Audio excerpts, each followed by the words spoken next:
What is going on, nerds, and welcome here to the daily quest number 6. And oh my goodness, I need to hit the reset button on this thing. Yes, good. You can see the cat cam is active. The cat who inadvertently did slay my keyboard with water. Very sad. It happened about a month ago. I thought I saved it. Now my keyboard started bugging out again. I think it's rusting on the inside. A very tragic situation indeed. And guys, it's been a crazy week now. We had a bit of a break from the daily quest. I was on Brawl the Blues last week, and then Friday I had to travel home to visit family, so I wasn't able to do that as well. So we're finally back, and since then there've been a lot of crazy things happening in the esports world. Lost Vikings have been played and won quite a few matches in multiple events, including, well, the MLG event that happened, the Titan Arena, sponsored by MLG, and of course in the Ding It Invitational yesterday we saw Lost Vikings. But we're going to be looking at today. Oh, the kitty's yawning.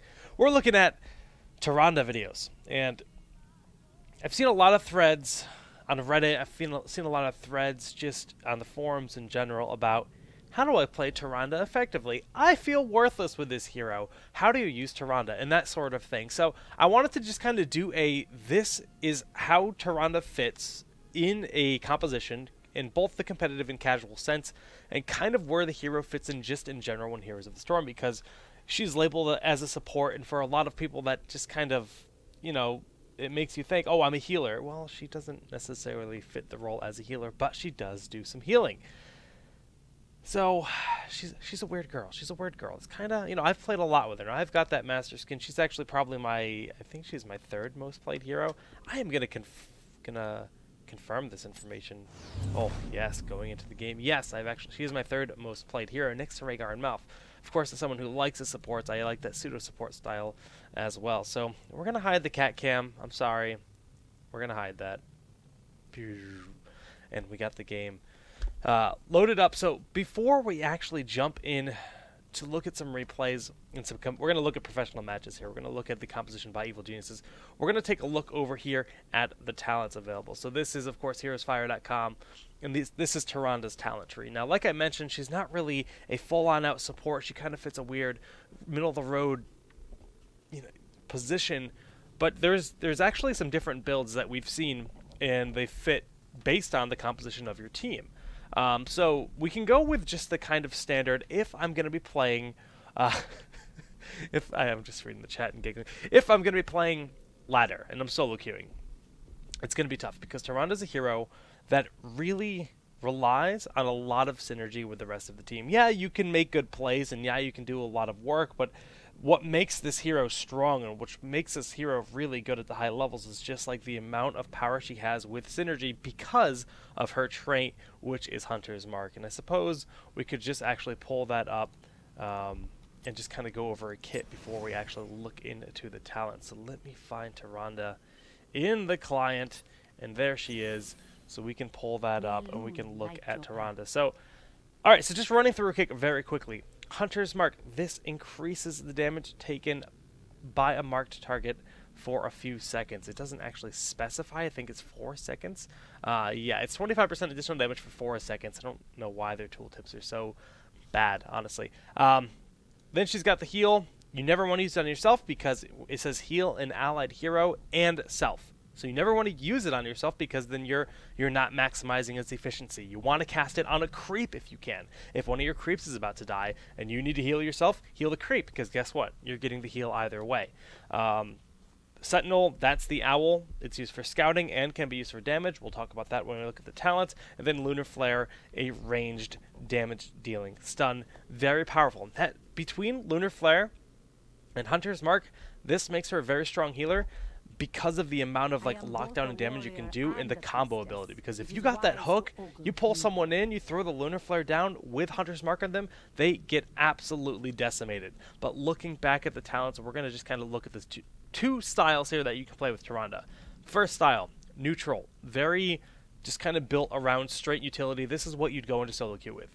You look for the Pierce at level 1. That just increases, that makes it so your owl will pierce through targets, so you can hit multiple targets. The old style used to be completely revolving around specking into the owl and getting rewind, and you could actually just shoot 2 owls pretty much at the same time and you know, like kill an Abathur. If you could find that Abathur, you could actually just shoot 2 Sentinels across the map at level 16 and just remove that Abathur from the game. So that was very fun, but that style is very much obsolete. Rewind is at level 20 now, very different. So Pierce at level 1 if you're going for the solo queue. At level 4, you're going to grab Healing Ward. This... I am both a warrior and a priestess. Shush, Tyrande. Oh my gosh. No. Just... Alright, we've shut her up. Healing Ward, 3% healing to your entire party. This is just such a powerful talent. Again, Empower is far from bad. When Sentinel impacts, your cooldowns are all reduced, but Healing Ward is always going to be better because she fits the pseudo support style, much like Tassadar. She's that middle of the road where you want to get both the healing for your team, but you're also providing a good amount of damage and utility. So this actually makes her valuable like that secondary support that has become very popular in the current meta. So I'm just going to say it right now, you should pretty much always get Healing Ward. I mean, Protective Shield is good for that burst sustain, but in the end, Healing Ward is going to get so much more use, especially when in the current map pool in the game, and we don't know if the map pool is ever really going to change a ton, you have these fights over the tributes, you have these fights over the temples on Sky Temple, over the shrines, these guaranteed fighting places where you know these battles are going to be happening frequently, and Healing Ward just gets so much efficiency in those situations. So just do yourself a favor and grab Healing Ward pretty much always. So sometimes I see new players trying these builds where you spec into all these heals. You get Celestial Attunement and you get Overflowing Light. She doesn't scale well. No matter how much you spec into it, she's still going to be a worse healer than Uther or Malfurion or something like that. So you need to make her their pseudo healer, and Healing Ward helps with that quite a bit. Moving to level 7, you have a few options here. Believe it or not, Shroud is actually pretty interesting. I've seen teams try to do cool stuff, but this is something that you're really going to try to save if you're trying. You've got like a lot of synergy and like another person you're playing with. So if you're doing like a duo queue or more, could be very fun. But other than that, probably not going to get a ton of use. And Quickening Blessing, also kind of the same kind of deal. It doesn't actually increase her move speed. It only works on allies for the movement speed buff. Still cool, but when it boils down to it, True Shot Aura, that's 10% basic damage on your auto attack and on all your allies around you. So that's an aura and Battle Momentum. Battle Momentum reduces the cooldown of everything. So these are the two go-to, and there are rare scenarios where you might want to grab Mule, especially if you're playing on Sky Temple or something like that. So Mule is worth considering. But typically, this is kind of interchangeable. Doesn't matter what build you're going. This is kind of interchangeable. Depends on the style that you want. So if you have a lot of auto attack heroes on your team, if you've got that Vala, you have a Zagara, Illidan, whatever, True Shot Aura is going to get a lot of use. I mean, Sergeant Hammer with True Shot is actually disgusting, especially with the Nexus Frenzy and stuff and the current Hammer builds that exist. So definitely worth considering. If you don't really have a composition that is very auto attack heavy, you're going to want to lean towards Battle Momentum, because then you can just use all your spells more often, and that includes your heroics. So we're just going to grab Battle Momentum in this case for this build and continue on. So as it stands, Starfall's the way to go. In the early competitive hero scene, Tyrande wasn't a common pick, but it was all about Shadowstalk because it gives you vision of everyone. You know exactly what's happening. But as teams are getting better at predicting where they are and just knowing the flow of the game, we see pickups and stuff like Farsight.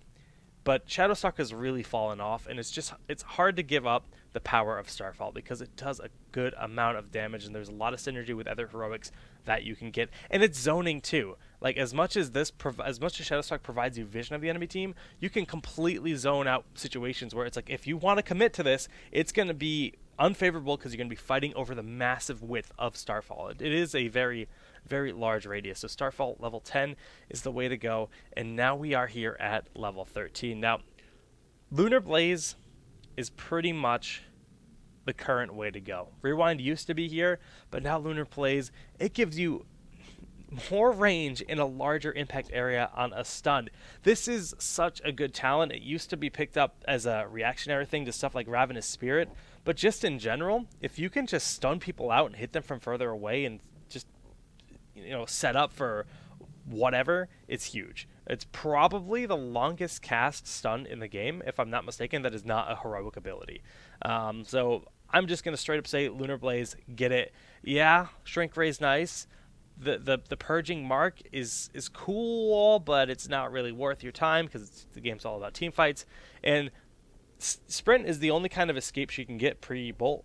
But even still, she doesn't need it as bad as you might think, because she does have the stun, and more often than less you're going to be in the back lines if you're playing her properly. So if you're not out of position, you should not need sprint 9 times out of 10, and Lunar Blaze is going to get more efficiency. Now we're looking at 16. Ranger is probably the most common option, especially if you get Pierce. So at level 1, if you grab Pierce, you want to grab Ranger. This makes it bigger, makes it do more damage based on the distance traveled. Very powerful. And then we have Shooting Star. If you're not going with Ranger, is a very good option because it deals more damage and refunds mana if you hit an enemy hero. That just increases their efficiency, dealing more damage with that Lunar Flare, and that really adds on to that. And last but not least, we do have 20. So if you're going the Ranger build at 20, if you spec like this, Pierce, and then you pick up Ranger, Rewind is a decent option. It really is. It is a decent option. But if you're not, Storm Shield is typically going to be the way you want to build. Storm Shield adds to that pseudo support efficiency available, keep that team alive. If all you have is an Uther or a Malfurion and you have Tyrande on top of that, and suddenly you have Storm Shield to throw on there with that healing ward, you can sustain your team through fights much longer, and you also have a lot of damage output. So it makes her a very interesting kind of support. And that's kind of really the picks at 20. Bolt, of course, has its place. If you really feel like you're unsafe, if you really feel like you need the Bolt, go for it. But I feel that Rewind and Storm Shield are going to be more impactful 9 times out of 10. And now that I've gotten to level 20, I did realize that I didn't even mention Ranger's Mark at level 1. Now, Ranger's Mark, it lowers the cooldown of your Hunter's Mark by 8 seconds. And this is something that we see picked up by Tyranders that are going in a Eraser style, where they want to just blow someone up, eliminate them immediately. In the first replay we're actually going to look at, actually, I think we only have 2 replays today. I think they both do this. They're doing the style where it's all about using Hunter's Mark and Stitches to hook them in and blow that target up as fast as humanly possible. I mean, it's just all about just... Why is that there? Yes! Fixed it. It's all about pulling them in and blowing them as quickly as you can. So that's what we're going to see. Those are the 2 styles. Really, the variations exist at 1. It mostly exists at 1, 7, and then 16, because you're always going to be getting Starfall, you're always going to be getting the totem, the healing totem, and you're always going to be getting the Lunar Blaze pretty much when you play Tyrande, at least in the current meta. So we're going to actually just get ready to hop into this replay, and I am going to load that up. Now, this game was played in the Ding It Monthly Invitational, and it was Evil Geniuses playing the Stitches Tyrande pick. And the reason that I ended up saying, hey, look, it's time to talk about Tyrande, not only because of watching all those forum threads and posts and whatnot happening over the past few weeks about Tyrande that I've seen, but in the second game of the draft, we actually saw Tyrande Stitches as the first picks for EG, which is rather peculiar. But the game is loading up. Adjust the volume just a wee bit. We're going to send it on over. And they're doing a bit of a dance, but we're just going to put this a little bit in fast forward. Now, taking a look at these compositions as the game is starting, we can see that Evil Geniuses is playing as a Uther, Jaina, Zagara, Stitches, and Tyrande. And you might be saying, alright, so what does that mean? What does that mean to me, Jake? Please, explain it. Oh, I will do that, but first I'm actually going to pause it because this is going to actually just drive me nuts. Can't have that when I'm observing. And resume. So, the whole point of this composition is to pull you in with Stitches, line up the Lunar Flare with Tyrande, and then have things like Jaina and Zagara to blow you up. Zagara's damage and the damage of the Hydralisks is just insane. She does so much work to ruin people, and you see it there immediately. The game is like 40 seconds in. We saw the hook. We're just going to watch it again because it's... I mean, I don't even know why I'm rewinding it because we're going to see this happen again and again and again. But the hook goes out. They're looking for it. There it is. And then Tyrande just believes. They actually pick up 2 targets with the hook. And they almost end up killing Miwa. But the cool thing about this composition, and we are fast-forwarded a bit. Don't forget that. Is that they have so much zoning. So Idra playing as Jaina. That Blizzard, he can throw it down in a pretty, like, safe way. He doesn't even have to really get an exact hit. He can push it forward and just kind of predict where they might try to run, and it just zones out that area. Lunar Flare is going to be predicted from the hook. You have to, the Tyrande player has to trust in the Stitches to throw that the Lunar Flare out preemptively. And then when it connects, when it hits, then you'll see that Hunter's Mark come down to 25% additional damage from everything, and then you'll just see everyone else turn around and try to blow that target up. We're gonna fast forward again a little bit. Stitches lining up. Gonna look for more hooks here.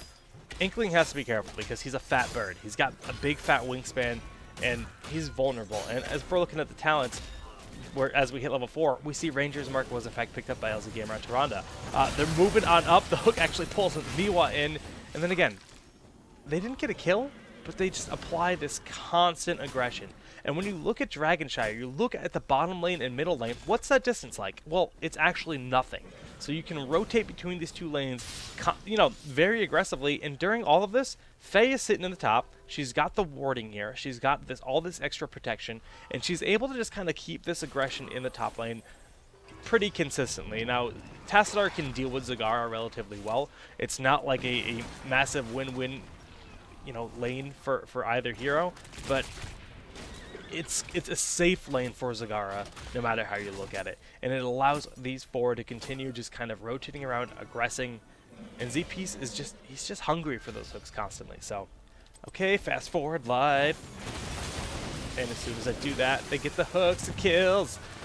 They didn't actually manage to get the kill on Inkling, but again, that aggression. So Tyrande wasn't even in position for that Lunar Flare, but the slow from Jaina was enough to stall out Inkling and let the Lunar Flare come in ultimately. But again, if the Hunter's Mark had been there from the start, yeah, that was a kill.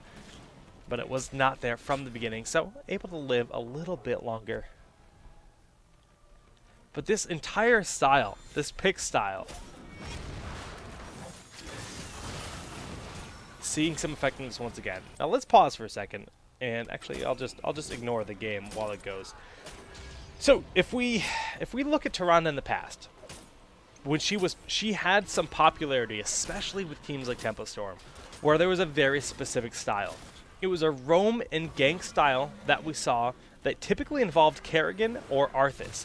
And what we would see is the Kerrigan player would then just, you know, jump in, throw the Primal Grasp down and the stun. They'd get the 2 stuns from Kerrigan. All of this, the Hunter's Mark would be on top of that, Tyrande doing damage, and then they would line up that Lunar Flare after the Kerrigan combo. So it would be a 1, 2, 3 stun, so you're locked up for a solid 3 seconds while taking 25% additional damage. Kerrigan has really fallen out of the meta, and with that forced Tyrande to fall out. Arthas was also the other hero that was commonly paired with Tyrande just because of his Howling Blast, and oh gosh. But obviously we can see that without Kerrigan Arthas, Tyrande still very much has a place in competitive heroes. Pairing her with Jaina, Uther who has the stun, and Stitches who has the hook, seems it's not as like a 2-man roam squad, it's just like the entire team has this terrifying synergy, which is really quite cool, and it was a lot of fun to watch EG do this. And I mean, as you can see, they're full level ahead. They're approaching level 10 rapidly, and once you hit 10, I mean, if you have 10, you have heroics before your opponent, that's a pretty significant advantage.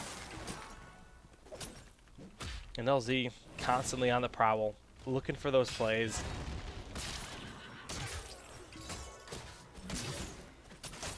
Let's advance a little bit later into the game. Ugh. Shout out time while all these nerds are getting slain. We just want to get towards a little bit later in the match. We want to see some of those later talents picked up to see how the game changes, how the enemy team is going to be able to react to this. And we're just kind of fast forwarding through because the story pretty much remains the same at this point. At this point in time, I would like to say I will be at PAX East, and I would very much like to see many nerds there. So if you're going to be around the Blizzard booth, don't be afraid to say hello. And of course, I will be going to the Blizzard panel that morning. All right, we're 13. I just heard Divine Storm. The pressure's on. There's a Dragonite. They're pushing forward. Getting just a bit of a talent update at this point in time. We can see the style that we're seeing out of Tyrande, and it's pretty much what we explained in the introduction. They're going for the Ranger's Mark because this is a pick comp. They want to blow people up. We have the Healing Ward, the True Shot, the Starfall, and of course, Lunar Blaze. So, pretty standard stuff. Lunar Blaze, though, that makes it so that you can shoot Lunar Flares from further distance, and you have more of a buffer from error because the width on it is even larger. So Lunar Flare, I mean, not like LZ needs the extra width, because I don't know if he misses ever. I think he might miss once in this game. But look at that. The second the hook goes down, LZ is ready. I guarantee you they're calling in comms, they're saying hook. That hook comes out, and we're just going to watch that happen one more time. Slow-mo would be nice. I actually see chat saying we need slow-mo. You see the hook, and then as the second the hook gets to the end of its length, the Lunar Flare goes up into the air. And he doesn't know if the hook's going to connect. He's lining it up saying, look, I trust that the hook's gonna connect, and even if it doesn't connect, it's worth me spending that cooldown, spending that mana to line up the Lunar Blaze to potentially get a kill, because it will pretty much guarantee a kill when you throw down the Hunter's Mark. And, you know, this VP is nice. LZ's just going to turn around. Look at this. I like this. He throws Starfall down, and this is a big stage dive going in, but I don't think it's going to be quite enough in this mod to turn it around, getting the Divine Storm set up. And look at this. Saray was able to blink out of the Divine Storm, but the Water Elemental providing even more lockdown, keeping him slowed in place, allowing Uther to get up there in the front line, throwing more stuns down. Here comes the slow out of that Blizzard, and Panda Jigu is going to actually survive in this situation, but all for one. That was a 3-for-1 LZ on Tyrande, the only one to fall in that engagement. This composition just has so much control over the battlefield. We've got that Putrid Bile, the Starfall doing all that damage while everyone is slowed, Blizzard, just everything in Jaina's kit to slow people down, and of course the stuns from Uther Tyrande. It's a very, very scary style, and they have a 3-level lead. Like, this is a team that beat EG a few days prior. They're called Happy Fairy Dragon. They beat EG in the Go For Heroes event. And in this tournament, and in Ding It, they had one sub. I believe Miwa was their sub. I forget who he was subbing up for. But no matter how you look at it, if they just came off a win versus EG, and now EG is doing this up 3 levels, that's some impressive stuff. They're just roaming around, blowing them up, keeping this aggression on in. I just want to get to the end of the game, really, because the final engagement of this VOD, if I'm not mistaken, has some pretty interesting stuff.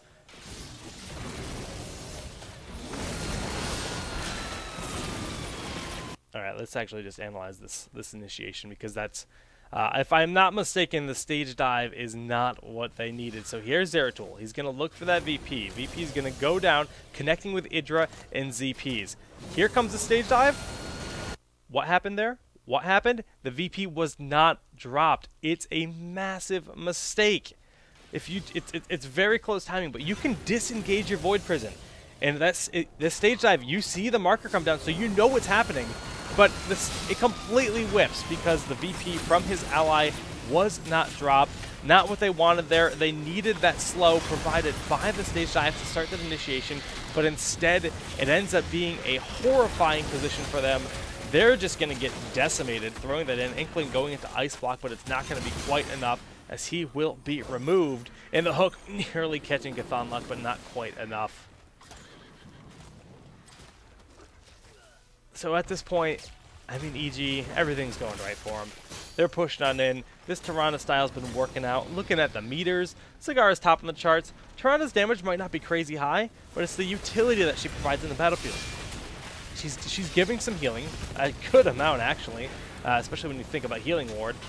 And she's just doing a lot of damage. At 16, she did go for that Shooting Star, and the hooks are working out, so why not grab Fishing Hook? So they have that going for them. They're pushing forward on this keep. They're going to get the keep. I believe they go down. Yeah, they're going to get another keep. But where's that play? Where is that play I want to look at?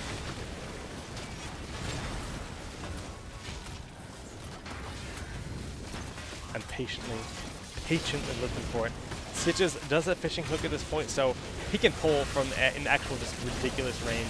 And that VP, I don't know. I don't know what to say about it. Well, Putrid Bile has been used. That means he's going to throw the hook out, and no, not going to end up connecting. I think it's the next hook, I believe. it is the next hook, where we see a cool idea out of LZ Gamer, trying to get flashy. Here it comes. The hook goes off, and he threw the Lunar Flare. He tried to catch him on the return. He tried to do it like way too cheeky, and it's like he's used to that normal timing. He's used to that normal timing that exists from the hook, but when you have the fishing hook, it's like almost like he's got that trigger like so ready, and it was just a little bit too early. But I remember just thinking that was like a really cool play to see like how, you know, in tune they are typically in these fights, and the Lunar Flare just barely being early. It's a very uncommon thing to actually see in heroes, to have those preemptive hooks because you know the target's gonna, or the preemptive stun because you know that target's gonna be at the end of the hook. And you can see Inkling will just end up popping that ice block, getting removed, and then EG will proceed to end the game.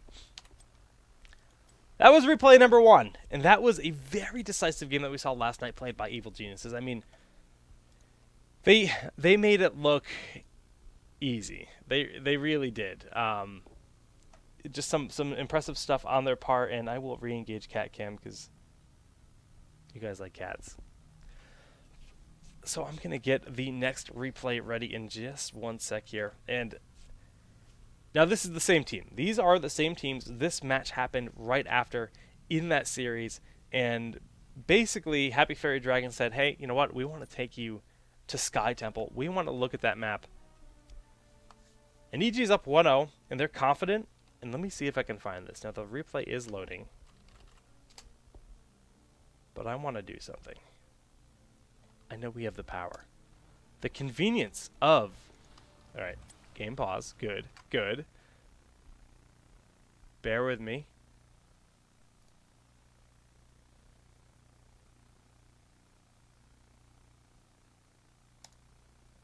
Is this it? Yes, this is it. Look at this draft. Look at this draft. This is the draft of this match that we're about to watch. First pick goes to Happy Fairy Dragon. Happy Fairy Dragon bans out Rhaegar, and then EG says, we're going to ban out Illidan. This is going to signal Fairy Dragon to use their first pick on Uther, because look, Rhaegar's banned out, well, that means we can get Uther, and he's the next best support, so that's good, right? Good, good. EG does something I've never actually seen, and they grab Tyrande's Stitches as their first pick. Like, yeah, it worked out well for you in the last game, but this is like actually crazy. They're saying, look, you guys have no response for this, and this is like, it's two things. Something's working out for them, so they want to keep doing it, and two, it's a confidence play. Look, you guys, you know, you didn't respect Bandit, so now you're going to pay for it. So it's actually kind of like, if I was on the receiving end, if I was Happy Fairy Dragon, and I saw Tyrande Stitches picked up first, I would, it's kind of like, yes, it's very strategic, and it's in no way BM, but it still can get in your head, like, wow, they're actually so confident to pick up these two against us. How are we going to stop it? And then you just have to say to your team, well, just don't get hooked, right? Just play better, don't get hooked. But ZP's is so precise with those hooks that he constantly makes it work. And, you know, it's a very different draft, so we don't have the Jaina for the slows this game. We don't have the Uther for the stuns, but we still have Malf here for hooks and a massive amount of damage output from the Sergeant Hammer and the Vala. And I'll be honest with you, I don't remember this game as well, so we're just going to get ready to hop on over to that replay. We're going to check this game out, and we'll just speed it up a bit as the game does begin. Power on forward very quickly into the match. And we can see the teams have traded sides, and this time Happy Fairy Dragon, they are in the blue with their composition, and that is, of course, going to be the ETC, Uther, the Tassadar, the Zagara, and the Tychus. So that's, you know, we had Zagara and Uther on the other side last game, but this is another really weird comp to see. We don't see a whole lot of Tychus anymore, so that was pretty interesting for him to be picked up as their damage dealer, but you can see a lot of the big damage dealers were picked up on the side of Evil Geniuses. And there's a lot of scuffling happening in the middle of the map. LZ, again, roaming with that Stitches constantly there, and they're just going to keep that aggression on throughout the start of the game. Looking in, finally the first temple has spawned. And LZ taking a lot of damage. Nice zone there, but Idra with the concussive blast is going to be able to save LZ. And LZ, notice how he just kept going down. He got out of range of that grenade, dodging the prediction. Very nicely done. Very just good play across the board by Evil Geniuses. They were put into a very bad position and they turned it around and got a kill out of it. And you can see, he doesn't, when LZ is playing Tyrande, he's getting this 8-second reduced cooldown on Hunter's Mark. He uses it very frequently. He doesn't sit there and save it for when he's going to need it versus a hero. He casts it on minions constantly. He's going to, you know, utilize the effectiveness of that ability as frequently as he can. And they're going to be able to cap this middle temple, and we're just going to fast forward as nothing's happening. They try to engage, going to be a disengage, and there's the hook. Lunar Flare, a little bit whiffed because the dash forward on Tychus. Maybe that was their response. Maybe they said, hey, look, those Lunar Flares are constantly ruining us. We need heroes that have the ability to get out of those situations. So Tychus just going to be dashing forward, dodging the flare. Nicely done on his part, but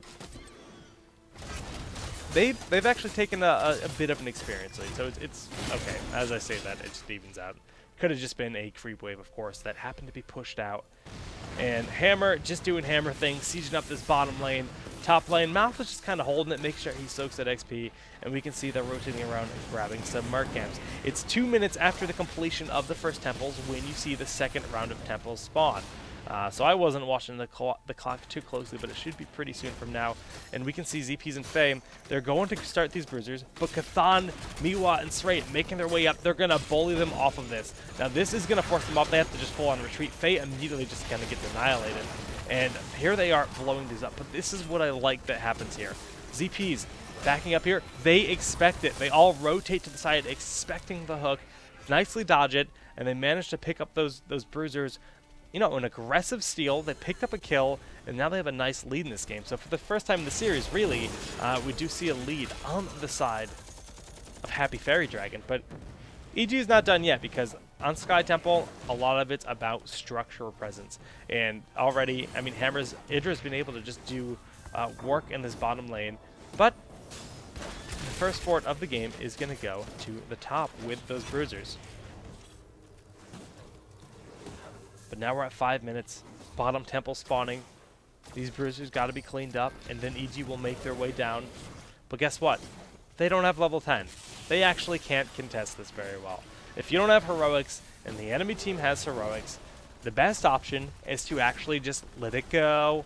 I'm not going to sing that. But seriously, you have to just kind of give it up. You just cut your losses and you know, just push other things. So that's exactly what we're seeing EG do. They're in the top lane. They're putting some pressure on these lanes and make sure they hit level 10, and now they have heroics. So let's just pause and take a moment to just kind of overview the heroics we have in this game. We're going to see the Odin, Maw, Archon, Divine Storm, and Stage Dive for the blue team Happy Fairy Dragons.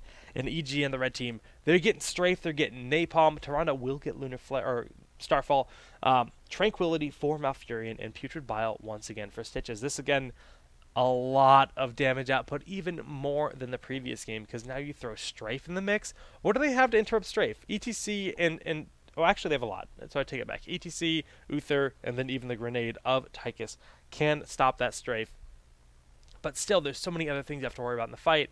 The Strafe will be saved for an opportune moment towards the end. So a lot of damage potential available now that level 10 has been picked up for both teams. And this bottom temple will finish its charges in favor of our blue team Happy Fairy Dragon. So looking at the map, they have 3 forts remaining, and EG has already lost 2. Who is Ka? Is this like the map announcer? Does it actually subtitle his stuff? Oh, because I muted him. Yo. Things you learn. Yeah. Yeah. Welcome back, Ka. Now I know your name. Alright, so, but 2 levels down, 1 level down, really, is Evil Geniuses. So they do have to regain that ground, catch back up in this game, and I like this. They're throwing the Moonfires down. They're cleaning up that creep. The creep does work as a ward, so they need to de-ward, essentially, these lanes to make sure that they have, you know, no disadvantage when it comes to vision on the map. And we're going to push forward a bit, see what Tyrande wants to do. LZ just running around on his Tiger, as ZP's is sitting patiently, waiting, looking for an opportune hook. And as they're posturing around the boss, I mean, EG is just kind of keeping close around. But right now, Middle lane is not being soaked. 4 members in this bottom lane, not soaking mid, and EG's doing a good job soaking the best they can, but ETC in the top is keeping that experience gain for our blue team. And now they've hit level 13. We've got the Hydra upgrade. We can slow this down and see what happens in this fight. Putrid Bile going off. A Maw that gets completely whiffed. It tries to gobble up that tower, but it's not going to be able to do that. Inkling is going to end up pulling that strafe. We talked about it. If they can't interrupt it, it's going to do a lot of damage. And I just kind of want to revisit that and analyze it a little bit more and see exactly what happened, because we were fast-forwarded at the start of the entire initiation, and we can see both teams going in. The stage dive is used, just a raw stage dive. Inkling looking for that Divine Storm, only connects with Kwai and ZPs. The Maw was completely whipped. Didn't really need to be used there, and it could have overlapped with the Divine Storm if they actually were even more unlucky. So kind of a weird thing by Chthon Luck there, and during all of that, EG did not lose a single member. That's the power of Tranquility and this pseudo Tyrande. She threw down the healing ward. She gets that additional healing. She's spamming her Q whenever possible, and they're just staying alive. 100's mark on this boss. They blow it up so quickly, and now the temples have spawned in the middle and the bottom. So they've got this boss, and now they have free roam to go do whatever on earth they want. And here's the other cool thing about Tyrande, especially on this map. These close choke points.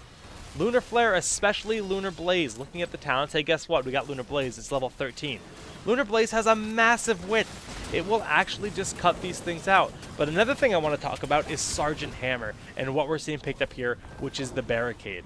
It's actually something that I credit to Idra. I don't know if he's the one that discovered this, but he's certainly the first one that I saw do it, and I've seen him do it in multiple games. He uses Barricade. That's the concussive blast wall that is created on this map, and he will just close off points like this because the Barricade is literally like the same size as this, and he will just close this off and force the enemy team to try to funnel through here, and it stays up for a few seconds. How long does Barricade stay up?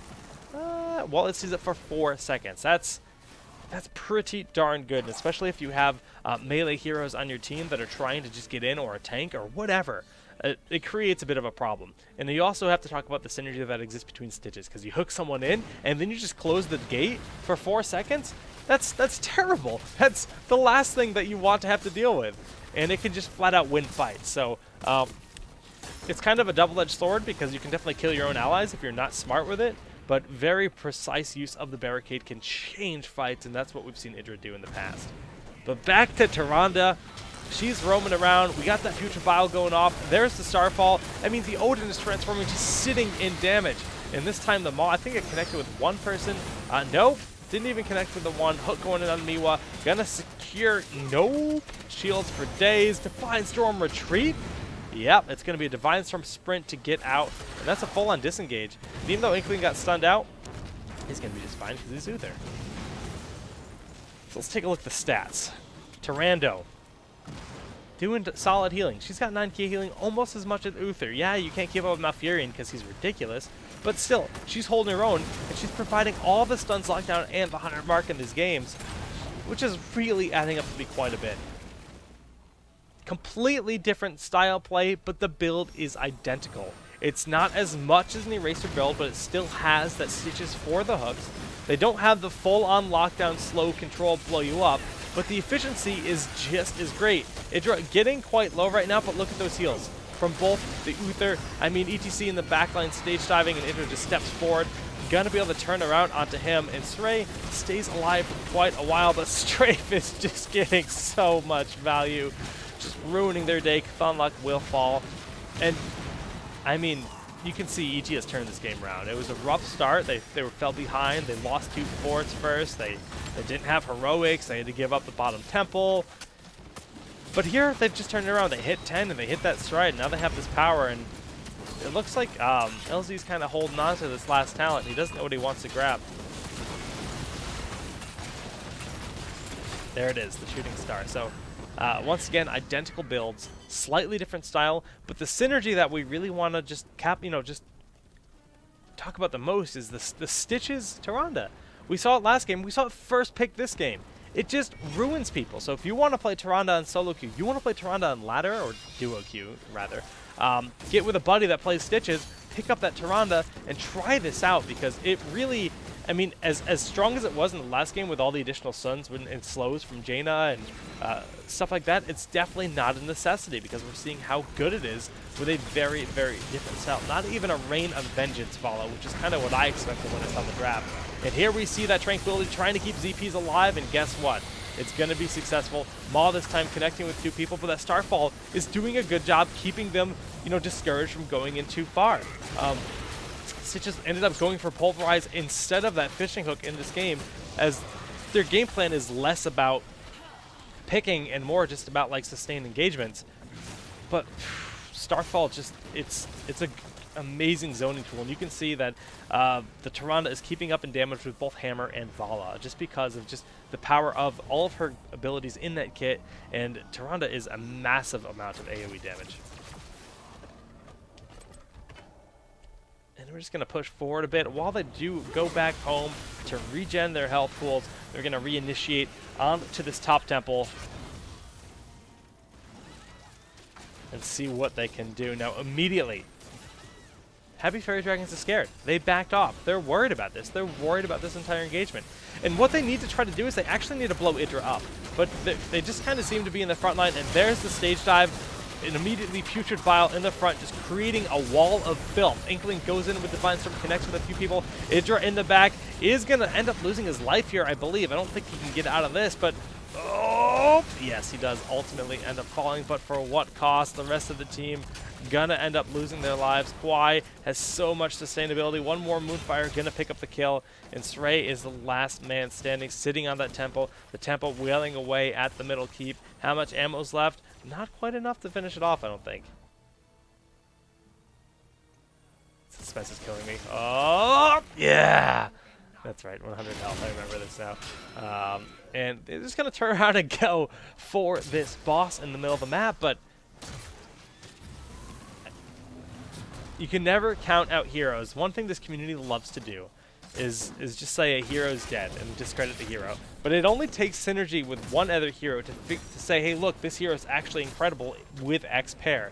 And obviously that's what EG has found with the Stitches Tyrande combo. Even though Kerrigan's not popular, Tyrande still very much has her place. Just kind of ruining faces with this pair.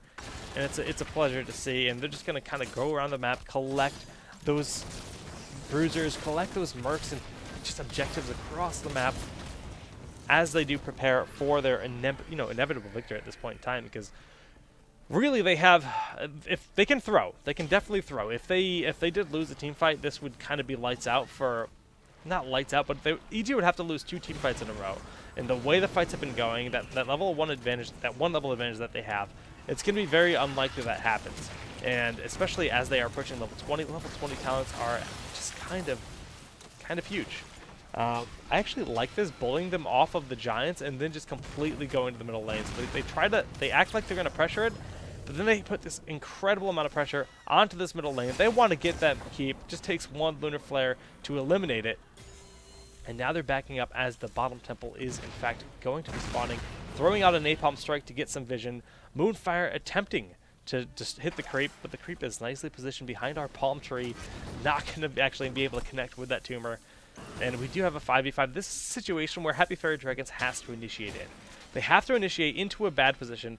This Hammer has the hover siege now, so he can just kind of get in a position however which way he likes, and there is the stage dive going in, but immediately the wall comes out, the concussive blast, and that Hunter's Mark onto Srey, doing what they can, but Srey was able to knock back 3 people as soon as the Hunter's Mark went down to keep his health pool up for a decent amount of time, but it's not going to be enough in the end. Inkling hitting a big Divine Storm, but the heals of that Malfurion happen to be a little bit too much, comboing with the defender here. The hook pulls him in, defender knocks him to the side. It's just like insult to injury, and the GG comes out, and that is ultimately going to end up being game. Stitches Tyrande, guys, it's a thing. It's a cool little pair that you can do. And it was a lot of fun to watch Evil Geniuses pull that off to such success. Like, seriously, ooh, Cat Cam is rip. Cat is missing. We'll kill the kitty cam. But, yeah, no, I mean, seriously, it was like such a pleasure to watch these games. It was a nice breath of fresh air because we do see Tyrande still. It's not like Tyrande is completely gone, but, like, she was straight up first picked with Stitches because of how effective this was being. And that's not a common thing whatsoever. When we see first pick Tyrande, it's like, okay, these guys know something. So it was very fun to watch, very cool to see. And I actually wouldn't be surprised to see teams bringing Kerrigan back into the mix. So teams have, I mean, really stopped playing Kerrigan ever since they removed Rewind from her. But when you consider, if you had a composition that happened to have Tyrande, Jaina, Kerrigan, maybe that's just ridiculous. Maybe between Blizzard and the amount of AoE damage that you have and burst that you have, the Kerrigan is worth it for that Primal Grasp combo ability. The Primal Grasp just lockdown and damage that you can do to a group of people as you pull them in and throw down a Lunar Flare and Blizzard combo. Like, you're going to blow people up so quickly. So I'm excited for the return of Kerrigan, but Tyrande, she's doing well. She's doing very well, and I encourage you guys to try her out. But that's the state of Tyrande. That's how she stands right now. Hopefully that the video and just kind of some of the explanation of the combos that you can do and how to execute them was a bit helpful and informative. But on top of that, I really hope you guys just play around with those two like different styles, the few different talents. Now her builds are pretty linear as it stands, but definitely encourage you guys to hop on the ladder and play around with it. I encourage you to stick to more of the Pierce style if you're going to be solo queuing, just because it's a little bit easier to execute successfully. But it's definitely a lot of fun. Cool. In Hero League, people are saying, I don't know if I said Hero League. Oh, you guys are talking about Hero League. Yeah, she is trying to make a comeback in Hero League, and that's cool. And that is true, Claris. You guys do see a lot of Tyrande, but she was on a decline a bit here in North America until we, of course, ultimately had. She was on the decline, and then of course Arthas came in and Kerrigan came in. She got very popular, and then the nerfs happened to them, and it became much less common. But Swatosphere has subscribed. Welcome to the family, my friend. And I have to wiggle around on the screen like this. Thank you for subscribing, Swatosphere, or Pseudosphere. I mispronounced your name. Pseudosphere. You already yelled at me for this. Like Pseudo Wuno, the Pokemon. That's how I'm gonna remember it. Welcome once again, my friend.